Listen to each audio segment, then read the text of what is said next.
Hello everyone, welcome to A9 Education. Friends, this is our set 13. इससे पहले हम 12 sets cover कर चुके हैं जिसमें आपको 240 क्वेश्चंस मॉडर्न हिस्ट्री के कवर करवाए गए हैं। अभी तक आपने अगर उन सारे क्वेश्चंस को नहीं देखा है तो प्लीज इस वीडियो के पास जाकर आप उन सारे के सारे क्वेश्चंस को देख लीजिए। सो क्वेश्चन नंबर 1 से स्टार्ट करते हैं। We have first question is who first translated Bhagavad Gita in English. तो भगवत गीता को इंग्लिश में सबसे पहले किसने ट्रांसलेट किया था, आपसे क्वेश्चन यह पूछा जा रहा है।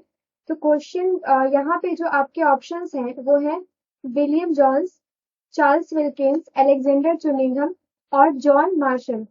तो इसमें भगवत गीता को सबसे पहले इंग्लिश में ट्रांसलेट किया था चार्ल्स विल्किंस ने। तो ये क्वेश्चन बहुत ही इंपॉर्टेंट है, आप इस क्वेश्चन को याद रखेंगे। सो नेक्स्ट क्वेश्चन देख लेते हैं। Who was the Governor General when the first census was held? जब फर्स्ट सेंसस हुआ था इंडिया का तो उस वक्त गवर्नर जनरल कौन थे, ये आपसे क्वेश्चन यहाँ पे पूछा जा रहा है। तो ये जो फर्स्ट सिंक्रोनस सेंसस जो हुआ था ना, ये 1881 में हुआ था और उस वक्त लॉर्ड मायो जो थे वो गवर्नर जनरल थे इंडिया के। नेक्स्ट क्वेश्चन देख लेते हैं। Consider the following statements related to Indian National Congress. Indian National Congress से रिलेटेड, आईएनसी से रिलेटेड आपको यहाँ पे दो स्टेटमेंट्स दिए गए हैं और आपको ये बताना है कि इन दोनों में से कौन सा स्टेटमेंट सही है, दोनों गलत है या दोनों सही है। तो सारे के सारे स्टेटमेंट्स पहले हम देख लेते हैं। हमारा फर्स्ट स्टेटमेंट यहाँ पे दिया हुआ है, the Purna Swaraj resolution was passed in Lahore session of Congress held in December. ठीक है। सेकेंड स्टेटमेंट हम देख लेते हैं, the Congress working committee which met on 2nd Jan 1930 decided that 26 Jan 1930 should be observed as पूर्व स्वराज डे। तो ये दोनों स्टेटमेंट्स ही आपके सही हो जाते हैं। ये पूर्व स्वराज रिजोल्यूशन जो है ना, ये आपका लाहौर सेशन में पास किया गया था। ठीक है। और दूसरा जो है कि 26 जनवरी 1930 को पूर्व स्वराज डे कांग्रेस ने सेलिब्रेट करने का सोचा था। तो ये दोनों स्टेटमेंट ही आपके यहाँ पे सही हो जाते हैं। So we have right answer here is both 1 and 2। Next question देख लेते हैं। Who was the viceroy of India when Rowlatt Act was passed. जब रॉलेट एक्ट आया था ना, रॉलेट एक्ट पास हुआ था, तो आपसे क्वेश्चन ये पूछा जा रहा है कि उस वक्त इंडिया के वाइसराय कौन थे। तो उस वक्त इंडिया के वाइसराय थे लॉर्ड चेम्सफोर्ड। तो इनका ड्यूरेशन क्या था ये भी देख लेते हैं। जितने भी वाइसरायज हैं और जितने भी गवर्नर जनरल्स हैं, इन सारे के सारे के जो ड्यूरेशन है ना, जो टेन्योर है, ये आपके लिए बहुत इंपॉर्टेंट हो जाता है। और दूसरा इनका जो सीक्वेंस होता है कि पहले कौन आया, दूसरा कौन आया, तीसरा कौन आया, ये भी आपके लिए बहुत ही इंपॉर्टेंट हो जाता है। तो इनका जो ड्यूरेशन था वो था 1916 से 1921 तक। ये ड्यूरेशन क्या था, 1916 से लेके 1921 तक था। और ये थर्ड वाइसराय ऑफ इंडिया थे। कौन?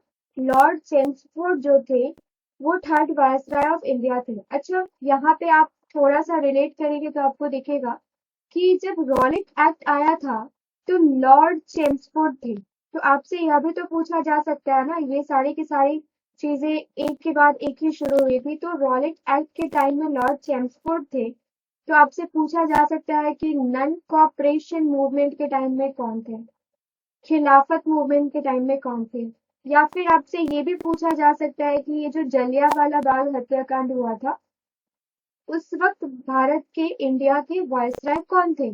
तो इन तीनों चारों में ही लॉर्ड चेम्सफोर्ड ही जो थे वही इंडिया के वाइसराय थे। ठीक है। नेक्स्ट क्वेश्चन देख लेते हैं। Name the philosopher who believe that freedom is the key note of spiritual life. तो फ्रीडम जो है is the key note of spiritual life, ये किसका मानना था? ये मानना था विवेकानंद का। ओके। नेक्स्ट क्वेश्चन देख लेते हैं। Consider the following statement with references to reformers and leaders of India's struggle for independence. India का स्ट्रगल फॉर इंडिपेंडेंस जो था, इंडिया स्ट्रगल फॉर इंडिपेंडेंस से रिलेटेड यहाँ पे कुछ आपको स्टेटमेंट्स दिए गए हैं। आपको ये बताना है यहाँ पर कि ये सारे स्टेटमेंट्स में से कौन सा स्टेटमेंट सही है और कौन सा स्टेटमेंट गलत है। तो सारे के सारे स्टेटमेंट सबसे पहले हम देख लेते हैं। We have first statement is Raja Ram Mohan Roy established the Calcutta Unitarian Committee. Okay.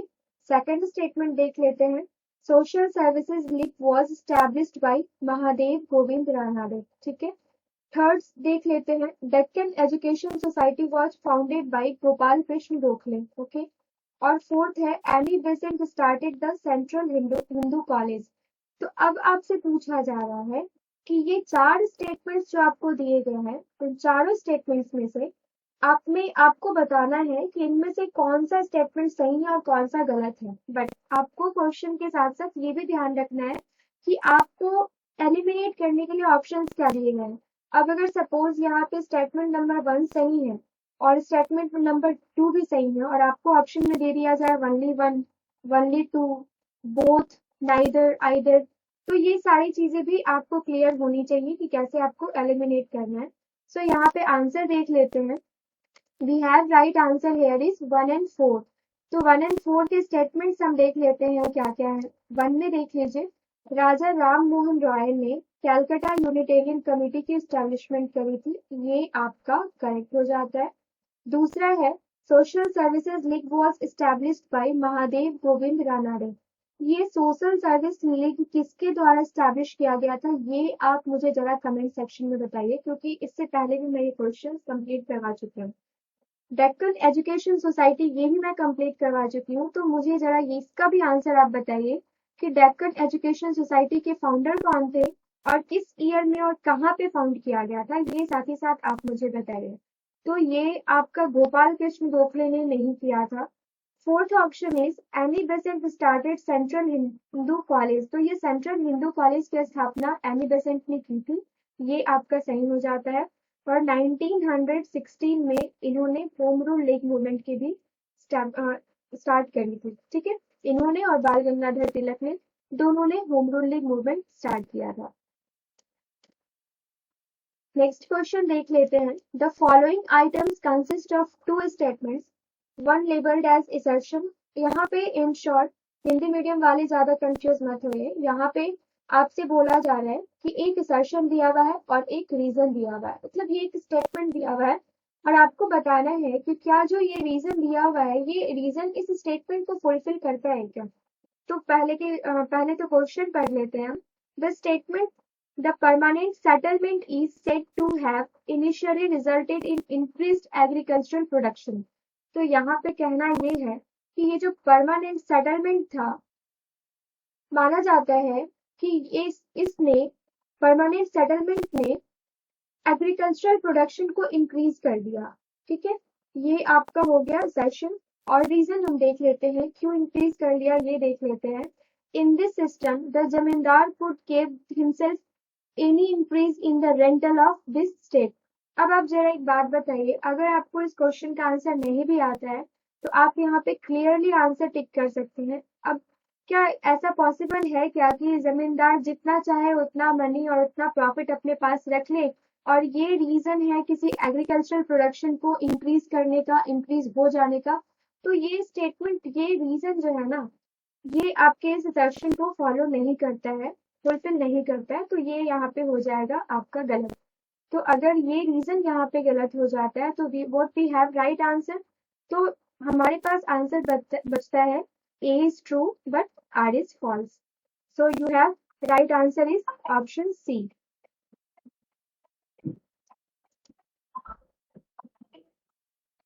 तो नेक्स्ट क्वेश्चन देख लेते हैं। The doctrine of Hindutva was expounded bye.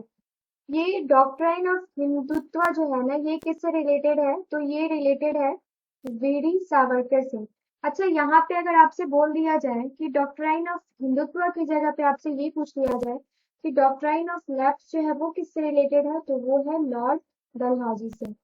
तो ये doctrine of Hindutva VD Savarkar से रिलेटेड है और इनको फादर ऑफ हिंदू नेशनलाइजेशन भी कहा जाता है। और इन ईयर 1923, ये ईयर आप याद रखेंगे, इन ईयर 1923 बीडी सावरकर ने डॉक्ट्राइन ऑफ हिंदुत्व दिया था। ओके,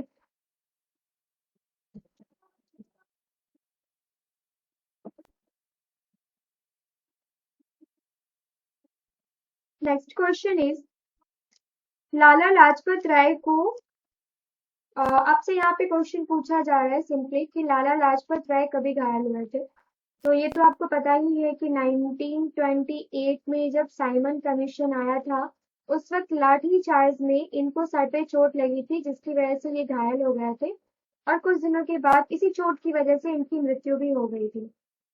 तो ये 1928 में लाला लाजपत राय घायल हुए थे। यहाँ पे जो एक्सप्लेनेशन है वो एक बार देख लेते हैं। ओके, राइट, यहाँ पे एग्जैक्टली डेट भी आपको दिया हुआ है। 30 अक्टूबर 1928 को लाला लाजपत राय जब लाठी चार्ज हुआ था तो इनको चोट लगी थी और उसके बाद यहाँ पे 17 नवंबर 1928 को इनकी मृत्यु हो गई। ओके, नेक्स्ट क्वेश्चन देख लेते हैं। Consider the following statements related to Indian National Congress. तो इंडियन नेशनल कांग्रेस से रिलेटेड यहाँ पे कौन कौन सा स्टेटमेंट सही है और कौन सा स्टेटमेंट गलत है, आपको ये बताना है। अगर आप पहले की वीडियोस को भी देखते आ रहे हैं तो आपने देखा होगा कि आईएनसी से रिलेटेड, साइमन कमीशन से रिलेटेड, नॉन कॉपरेशन मूवमेंट से रिलेटेड ऑलमोस्ट बहुत सारे सेट में हमने क्वेश्चंस कवर किए हैं। और अगर आप उनका एक शॉर्ट नोट्स बना रहे होंगे तो बार बार चीजें आप रिवाइज भी कर सकते हैं और वो एग्जाम के टाइम में आपको बहुत ही हेल्प मिलेगा। जैसे ये आईएनसी से रिलेटेड सारे के सारे स्टेटमेंट्स दिए गए हैं, तो आपको अगर एक एक चीज पता है ना, तो इन केस अगर किसी क्वेश्चन का आंसर आपको नहीं भी आता है तो एलिमिनेशन टेक्निक में आपको बहुत ही हेल्प मिलता है। सो ये क्वेश्चन आई थिंक इस सेट में ही रिपीट हो चुका है, तो डोंट वरी, आप ये नहीं सोचेंगे कि ये क्वेश्चन रिपीट हो गया। You just take it as a revision. तो आपने इस क्वेश्चन को पहले देख रखा है और मुझे नहीं लगता है कि इसको अभी एक्सप्लेन करने की जरूरत है। आपको जिसका आंसर आप समझ सकते हैं कि आंसर क्या होगा। ये दोनों ही के दोनों स्टेटमेंट आपके सही थे। ओके, नेक्स्ट क्वेश्चन देख लेते हैं। The doctrine of Ramrajya was expounded by. अब ये डॉक्ट्राइन ऑफ हिंदुत्व देख लिया हमने, डॉक्ट्राइन ऑफ लैप्स देख लिया हमने, अब ये डॉक्ट्राइन ऑफ रामराज्य आ गया। तो ये सब आप एक बार नोट कर लीजिए, सबको ना एक जगह आप नोट कर लीजिए, कंफ्यूजन नहीं होगा। डॉक्ट्राइन ऑफ लैप्स कौन लेके आया, डॉक्ट्राइन ऑफ हिंदुत्व कौन लेके आया, डॉक्ट्राइन ऑफ रामराज्य कौन लेके आया। तो डॉक्ट्राइन ऑफ रामराज्य जो है ना, ये किनके द्वारा दिया गया था, ये दिया गया था गांधी जी के द्वारा। ओके, नेक्स्ट क्वेश्चन देख लेते हैं। Who condemned Gandhism as a reactionary social philosophy. तो किसने who condemned Gandhism as a reactionary social philosophy. तो ये एम एन रॉय से रिलेटेड है, एम एन रॉय का ऐसा मानना था। तो right answer is M N Roy. Independent India was founded by. ये इंडिपेंडेंट इंडिया जो है, ये इंडिपेंडेंट इंडिया के फाउंडर कौन है। तो इंडिपेंडेंट इंडिया के फाउंडर कौन है ये आप देख लेते हैं, एम एन रॉय। ये इन्होंने फाउंड किया था इंडिपेंडेंट इंडिया। और इसके अलावा और भी इन्होंने काफी सारे ऑर्गेनाइजेशन को फाउंड किया था।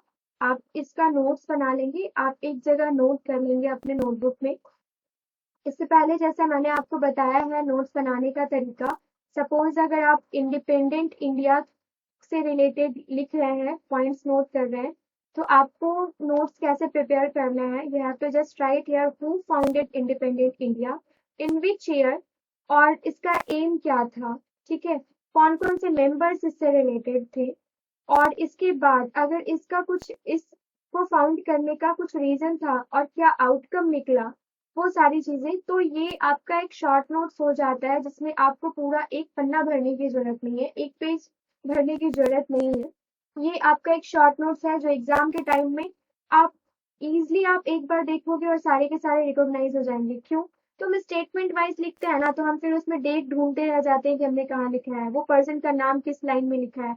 तो यहाँ पे सारी चीजें आपको क्लियर दी गई है। आई बात समझ में। तो ये नोट्स बनाने का सबसे सही तरीका है। ओके, तो अदर ऑर्गेनाइजेशन देख लेते हैं। और भी ऑर्गेनाइजेशन तो जो इन्होंने फाउंड किया था, इन्होंने इंडिपेंडेंट इंडिया को फाउंड करने के अलावा Jugantar, radical democratic party, communist party of India, socialist worker party of Mexico, ये भी इन्होंने फाउंड किया था। तो ये सारे के सारे इंपॉर्टेंट पॉइंट्स है, ये आप नोट कर लीजिए। नेक्स्ट क्वेश्चन देख लेते हैं। आई होप हिंदी मीडियम वाले स्टूडेंट्स को प्रॉब्लम नहीं हो रही होगी, क्योंकि मैं कोशिश कर रही हूँ, पूरी की पूरी कोशिश कर रही हूँ मैं कि आपको सारे के सारे एक्सप्लेनेशन जो है वो हिंदी में दिए जाए। वीडियो इसलिए मैंने बाइलिंगुअल रखा है सो डैट कि आप सबको किसी भी तरीके की प्रॉब्लम ना हो। अगर फिर भी आपको ऐसा लगता है कि कुछ प्रॉब्लम फेस कर रहे हैं आप एक्सप्लेनेशन से रिलेटेड, चाहे कोई क्वेश्चन मैं नहीं समझा पा रही हूँ, तो प्लीज आप हमें कमेंट बॉक्स में कमेंट करके बताइए, और हमारे लिए कोई सजेशन भी हो तो प्लीज आप हमें बताइए। So we have next question, who is the author of Discovery of India? तो डिस्कवरी ऑफ इंडिया के ऑथर कौन है, ये आपसे क्वेश्चन यहाँ पे पूछा जा रहा है। तो ये पंडित जवाहरलाल नेहरू। काफी सारे एग्जाम्स में ये क्वेश्चन पूछे जा चुके हैं और आगे भी पूछे जाने के चांसेस हैं। सो आप इस क्वेश्चन को नोट कर लेंगे। So we have next question. The fundamental principle of Panchshila was laid down in which year? Panchsheela का फंडामेंटल प्रिंसिपल किस ईयर में दिया गया था? तो ये दिया गया था 1954 में। ये क्वेश्चन आपको काफी कम देखने को मिलता है। ये क्वेश्चन मैंने उठाया है, गूगल से ही उठाया है, तो आप इस क्वेश्चन को भी नोट कर लेंगे। So we have next question. Jinnah two nation theory was adopted as the, ये जिन्ना का टू नेशन थ्योरी जो है ना, ये कहाँ किस रेजोल्यूशन से रिलेटेड है, आपसे ये क्वेश्चन पूछा जा रहा है। तो वी हैव ऑप्शन 3 ऑप्शन है, लाहौर रिजोल्यूशन, कराची रिजोल्यूशन और ढक्का डिक्लेरेशन। तो यहाँ पे आपका हो जाएगा Lahore resolution is your right answer है। Next question, Azad Muslim Conference was formed in which year? Azad Muslim Conference जो है वो किस ईयर में फॉर्म किया गया था? तो ये कोई भी ऐसा कॉन्फ्रेंस, कोई भी ऐसा फाउंडेशन या कोई भी ऑर्गेनाइजेशन जो है ना, वो कब किया गया था, क्यों किया गया था, किसने किया था, ये सारे के सारे पॉइंट्स और उसका मेन एम क्या था, ये सारे के सारे पॉइंट्स आपके लिए बहुत ही जरूरी हो जाते हैं। सो अगर आप कोई भी चीज पढ़ते हैं ना, अब जैसे आपने गांधी जी से रिलेटेड अगर दांडी मार्च ही पढ़ लिया, तो कितने लोग रिलेटेड थे, फर्स्ट टाइम कितने लोगों ने ज्वाइन किया था, उसके बाद कितने दिन तक चला था, उसका डिस्टेंस क्या था। जैसे अब मैं अगर इस क्वेश्चन की बात करूं, तो ये क्वेश्चन ब्रीफ में मैं ना पिछली वीडियोस में कवर कर चुकी हूँ, तो आप वहां से भी जाके देख सकते हैं। तो मैं बस आपको यहाँ पे एक एग्जाम्पल दे रही हूँ कि आजाद मुस्लिम कॉन्फ्रेंस से रिलेटेड अगर आपसे क्वेश्चन पूछा जाए, तो उसी वक्त आपको ये भी पढ़ लेना है कि किस ईयर में किया गया था और उसके फाउंडर कौन थे, ये भी आपको साथ ही साथ याद कर लेना है। तो उसके फाउंडर कौन थे? उसके फाउंडर थे अल्लाह बख्श Soomro. So we have next question here is, Congress leaders like Lokmanya Bal Gangadhar Tilak, Mahatma Gandhi reviewed the dash as an opportunity to bring about Hindu-Muslim unity against British। मतलब ऐसा कौन सा ये event था ना, जिसको in short अगर question को पढ़ा जाए तो आपसे पूछा जा रहा है कि ये जो 4 स्टेटमेंट्स आपको दिए गए हैं, इसमें से आपको बताना है कि ऐसा कौन सा इवेंट था जिसमें लोकमान्य तिलक, बाल गंगाधर तिलक ने और महात्मा गांधी ने उस मूवमेंट को कैसे लिया था कि ये जो मूवमेंट है ना, इसमें हम सपोर्ट करके हिंदू मुस्लिम यूनिटी को बढ़ावा दे सकते हैं। तो ये हमारा था, we have right answer is Khilafat movement. Okay, ये खुदाई खिदमतगार जो है ना, ये इससे रिलेटेड है। ओके, तो ये खिलाफत मूवमेंट हो जाएगा। पेजेंट मूवमेंट पे ऐसा कुछ था नहीं, और women's movement I don't think so कि ऐसा कुछ था। तो नेक्स्ट क्वेश्चन हम देख लेते हैं। During the first world war dash join the central powers against Britain. First world war के टाइम में किसने ब्रिटेन के अगेंस्ट में सेंट्रल पावर को ज्वाइन किया था, आपसे ये क्वेश्चन पूछा जा रहा है। तो we have right answer here is, options पहले देख लेते हैं, अमेरिका, ग्रीस, फ्रांस। ओके, यहाँ पे अमेरिका तो था नहीं, ग्रीस था नहीं, फ्रांस था नहीं, तो राइट ऑप्शन हमारा आई थिंक टर्की होगा। ऑप्शन नंबर डी भी वही होगा, क्योंकि Turkey is the right answer here. Okay, so we have next question is, after the notice has expired the non-cooperation movement was launched formally on 1st August of which year. तो यहाँ पे देख लेते हैं। अच्छा, ये आपने यहाँ पे देखा है कि नोटिस हैड एक्सपायर्ड। अब ये किस नोटिस की बात हो रही है?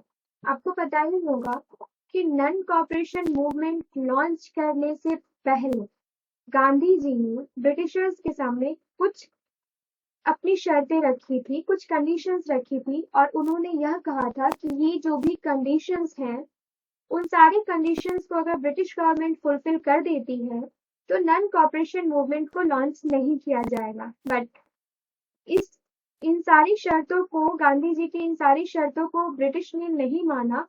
उसके बाद ही ये नन कॉपरेशन मूवमेंट जो है वो स्टार्ट कर दिया गया था, 1920 में स्टार्ट कर दिया गया था। ओके, तो अगर ये जो भी शर्तें थी ना, अगर उसको हम पढ़ने के लिए बैठेंगे ना, तो कम से कम अगर मैं बोलूँ तो it will take 20 to 25 minutes.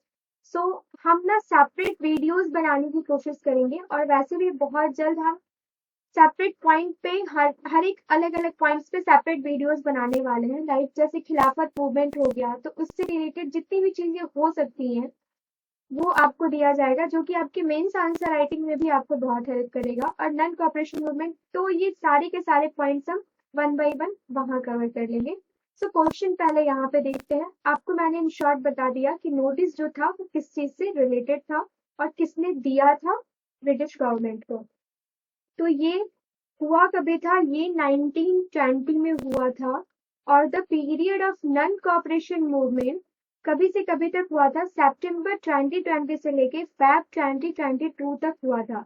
अब बताइए, ये सितंबर 20 से लेके फैब 2022 तक हुआ था, तो ये फैब 2022 तक क्यों हुआ था? ये जो नन कॉपरेशन मूवमेंट वापस ले लिया गया था, खत्म कर दिया गया था, इसका रीजन क्या था? इसका रीजन था जो चौरी चौरा इंसिडेंट हुआ था ना, जिसमें 22 लोगों को, 22 पुलिसमैन को जला दिया गया था जिंदा। तो उसकी वजह से गांधी जी ने वापस ले लिया था किसको? नन कॉपरेशन मूवमेंट को। सो ये था हमारा आज का लास्ट क्वेश्चन। फ्रेंड्स, आज के वीडियो में हमने 20 क्वेश्चंस कवर करे हैं, और उससे रिलेटेड सारे के सारे पॉइंट्स भी इसमें कवर किए गए हैं। इससे पहले वाले 12 वीडियोस में भी हमने काफी पॉइंट्स कवर किए हैं, और 240 क्वेश्चंस हम कवर कर चुके हैं। हमारा ये सीरीज चल रहा है कि आपको नवंबर एंड तक 500 मोस्ट इम्पॉर्टेंट क्वेश्चंस जो है ना मॉडर्न हिस्ट्री के, ये आपको कवर करवा दिया जाए। उसके बाद हम एंशिएंट और मेडिवल पर भी आएंगे, और साथ ही साथ साइंस, पॉलिटी, ज्योग्राफी, इकोनॉमिक्स सबके सीरीज हम लेके आएंगे, और महामैराथन वीडियोस भी लेके आएंगे। So don't worry about that. So अगर आपने अभी तक वो 12 सेट नहीं देखे हैं तो प्लीज जाके वो 12 सेट कंप्लीट कीजिए, क्योंकि उसमें सारे के सारे क्वेश्चंस बहुत ही इम्पोर्टेंट हैं।